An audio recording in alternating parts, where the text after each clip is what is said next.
굉장히 갖고 싶고 바꾸고 싶을 만큼 아이폰을 쓰다가 넘어오려고 굉장히 편리한, 그때부터 이제 현실을 인지하게, 어쨌든 열어서 쓰려고 이 플립 쓰는 거잖아요. 쓰다가 후회할 거다.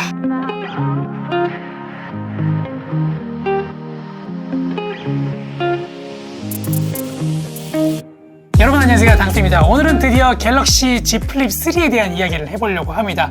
제가 좀 늦어서 이미 뭐 그냥 일반적인 리뷰는 유튜브에 널려 있고요. 오늘 제가 드리고 싶은 말씀은 이걸 구매할까 말까, 살까 말까 고민하는 분들께 도움이 될 수 있도록, 실제로 사서 쓰면 정말 좋은 장점과 사서 쓰다 보면 분명히 산 걸 후회할 것 같은 그런 단점, 이렇게 찾아서 정리해 드리려고 합니다. 참고로 기존에 이 플립 시리즈를 사용하던 분들이 아니더라도 심지어 아이폰을 쓰다가 넘어오려고 고민하고 계신 분들께도 도움이 될 수 있는 정보들이 있으니까요, 끝까지 시청해 주시고요. 그럼 바로 한번 시작해 보도록 하겠습니다. 자, 먼저 장점, 갤럭시 Z 플립 3 사면 이게 정말 좋다. 네, 첫 번째입니다. 많은 분들이 이 부분 때문에 구매하시려고 생각하실 겁니다. 디자인이죠.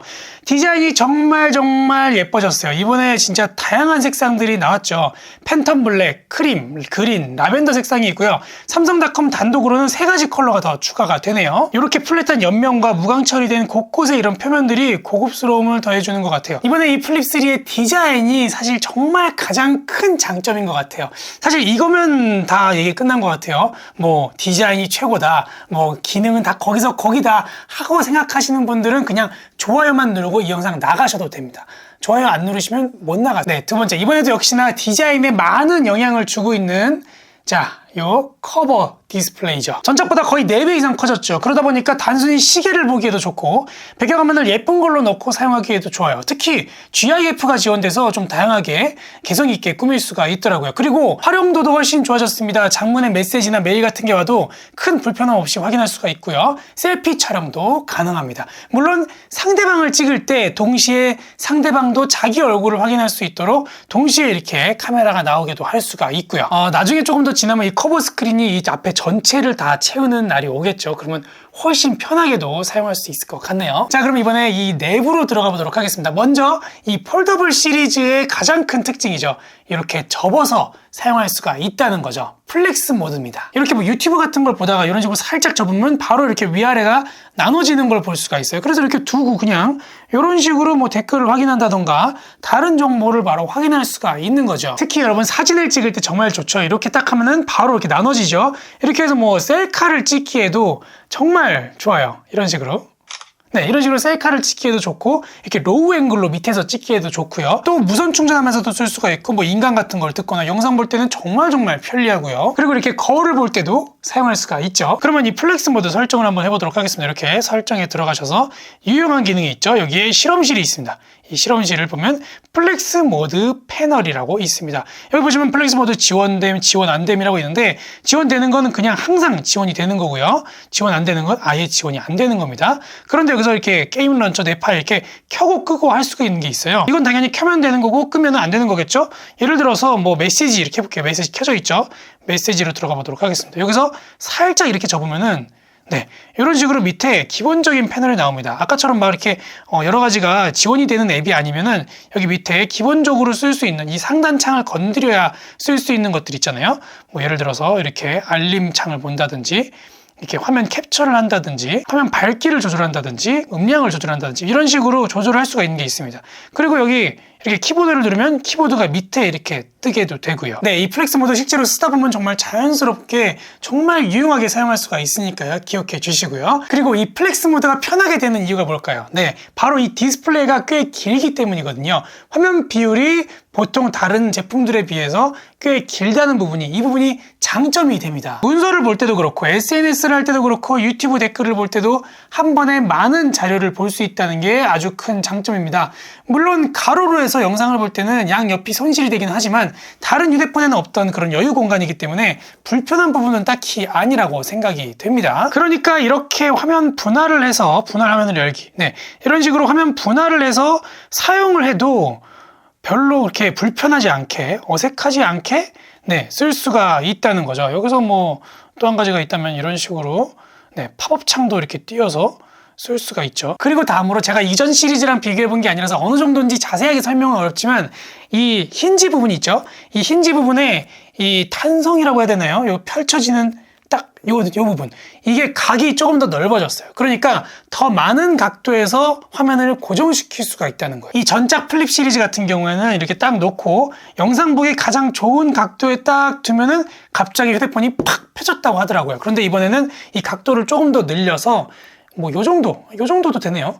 요 정도도 이렇게 고정을 시킬 수 있다는 거죠. 그래서 더 다양한 각도에서 편하게 영상을 시청할 수 있다. 네, 그런 장점이 또 있더라고요. 그리고 이번에 디스플레이 주사율도 높아졌어요. 최대 120Hz까지 지원이 됩니다. 그래서 조금 더 부드러운 영상을 시청하실 수가 있는데요. 하지만 이거는 요즘 여러분들이 쓰시는 다른 제품들도 마찬가지니까 꼭 갤럭시 플립만의 장점은 아니기 때문에 바로 넘어가도록 하겠습니다. 자, 다음으로 삼성페이가 가능하다는 건 당연하죠. 그런데 재밌는 건 이 커버 디스플레이에서 삼성페이를 실행시킬 수가 있다는 겁니다. 네, 이거 SKT에서 빌린 제품이라서 제가 직접 이렇게 테스트를 해보진 않았지만 일단 이 기능이 들어갔다는 것만으로도 굉장히 편리한 기능이죠. 마지막으로 방수를 지원합니다. 네, 이것도 뭐 다른 제품에서는 사실 당연한 기능이라고 하지만 이 전작에서는 가장 아쉬웠던 부분이 방수가 되지 않는다는 부분이었거든요. 그래서 이번에 방수가 이렇게 된다는 거는 굉장히 좋은 추가된 기능이라고 생각합니다. 네, 방금 말씀드린 이 장점들 외에도 기본적으로 이 갤럭시에서 사용할 수 있는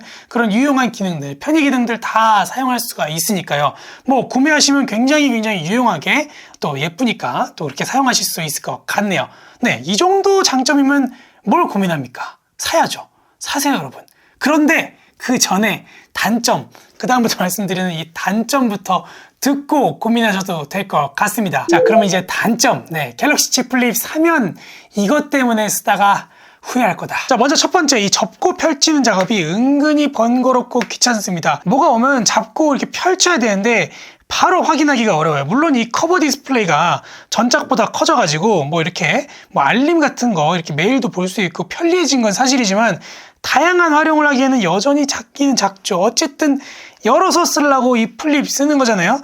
특히 그리고 이렇게 한 손으로 폰을 잡고 있을 때는 특히나 더 그렇죠. 한 손으로 여는 게 아예 좀 힘들다고 하시는 분들도 있더라고요. 그런 분들은 정말 불편하실 겁니다. 내가 그럴 것 같다 하시면 매장에 가서 이거 한 손으로 좀 펼쳐보는 거, 그것도 좀 연습을 좀 해보고 테스트를 해보고 구매하시는 것도 좋을 것 같네요. 자, 그리고 두 번째도 정말 치명적인 단점이죠. 네, 두께가 꽤 두껍습니다. 이게 이렇게 휴대폰이 이렇게 반으로 접히다 보니까 두께가 상당합니다. 거기다가 케이스까지 끼우면 이건 이제 벽돌이 됩니다. 갤럭시 Z 폴드 시리즈는 원래 크고 무거우니까 뭐 그건 그렇다 치고요. 이 플립 시리즈 같은 경우에는 디자인이 예뻐서 구매하는 경우가 많아요. 일단 이렇게 디자인이 예뻐서 구매를 했어요. 했는데 이거 보온은 해야 되니까 케이스를 주문을 하겠죠. 케이스를 주문해서 딱 와서 꼈는데 그때부터 이제 현실을 인지하게 됩니다. 정말 크고 무거워지거든요. 이게 접어야 되니까 결국에는 이렇게 양쪽으로 케이스가 끼워지거든요. 그러면 이렇게 두 배로 부풀어 오르게 됩니다. 그래서 이게 주머니에 들어가질 않아요. 네, 빵빵하게 들어갑니다. 다음 세 번째 단점은 이 접었다가 펼쳤다가 하면서 좀 번거로워지는 그런 부분이 있어요. 바로 잠금을 해제하는 부분인데요.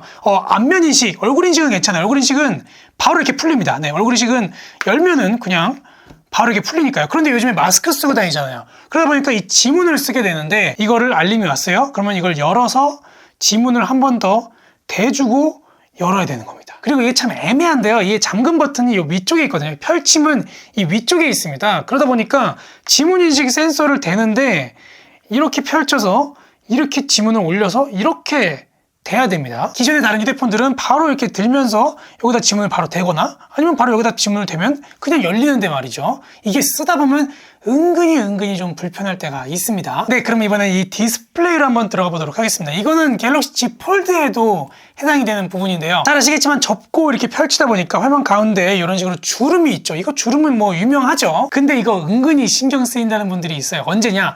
밖에서, 밖이 굉장히 밝은 상태일 때 이렇게 가로로 영상을 보면은 가운데 이 쫙 선이 있는 게 밝은 곳에서는 더 많이 보인다는 거예요. 자, 다음으로는 카메라입니다. 네, 이 후면 카메라. 이 카메라가 굉장히 잘 찍히고 잘 나오는데 단점이 한 가지가 망원 카메라가 없습니다. 그런데 제 개인적인 얘기를 해드리면 저는 망원 카메라는 잘 안 쓰게 되더라고요. 광각 카메라는 자주 쓰는데 망원 카메라는 생각보다 잘 안 쓰게 되고, 또 제가 메인 핸드폰으로 아이폰을 쓰는데 아이폰에 있는 망원 카메라로 딱 전환을 하니까 화질이 확 떨어지는 느낌이 있어가지고 또 잘 안 쓰게 되더라고요. 그럼에도 망원 카메라가 없는 걸 제가 단점으로 구분한 이유가 저만 안 쓰지 보니까 주변에 다른 분들은 또 많이 쓰시더라고요. 그래서 아무래도 그런 분들한테는 이 망원 카메라가 없는 게 좀 단점이 되지 않을까, 네, 그런 생각을 해봅니다. 자, 드디어 마지막입니다. 발열이 있어요, 여러분. 네, 지난번에 갤럭시 Z 폴드 3 얘기할 때도 발열이 꽤 있다 그랬잖아요. 근데 여기도 발열이 꽤 있더라고요. 이게 뭐 영상만 좀 오래 보거나 게임을 한다거나 아니면 앱을 좀 한 번에 많은 앱을 다운받는다거나 아니면 이렇게 그냥 카메라를 오랫동안 촬영도 아니에요, 그냥 켜놓기만 하는데도 이 카메라 옆부분, 이 부분이 발열이 상당합니다. 무선 충전할 때도 발열이 꽤 있고요. 물론 사용하는데 지장은 없죠. 그런데 일단 다른 제품들에 비해서 발열이 조금 더 있다는 그 부분 알아두시면 좋을 것 같네요. 네, 오늘 갤럭시 Z 플립 3를 살까 말까 고민하고 계신 분들께 도움이 될 수 있도록 장점과 단점 긁어 모아서 말씀을 드렸는데 어떻게 도움이 되셨는지 모르겠네요. 실제로 이렇게 보니까 저는 너무 좀 디자인이 일단 예뻐가지고 저도 좀 당장 좀 구매를 해서 써보고 싶다는 생각이 드는 그런 제품이기는 한 것 같아요. 도대체 어쩌라는 건지 모르겠죠. 네, 선택은 여러분께 있습니다. 당신의 선택. 네, 오늘 영상 조금이라도 도움이 되셨다면 구독 버튼 그리고 좋아요 버튼 한 번씩만 부탁드리겠고요. 또 궁금한 점이나 할 말은 댓글로 그냥 마구마구 남겨주세요. 그럼 저는 다음 영상에서 조금 더 유익한 정보들로 찾아뵙도록 하겠습니다. 감사합니다. 바이바이.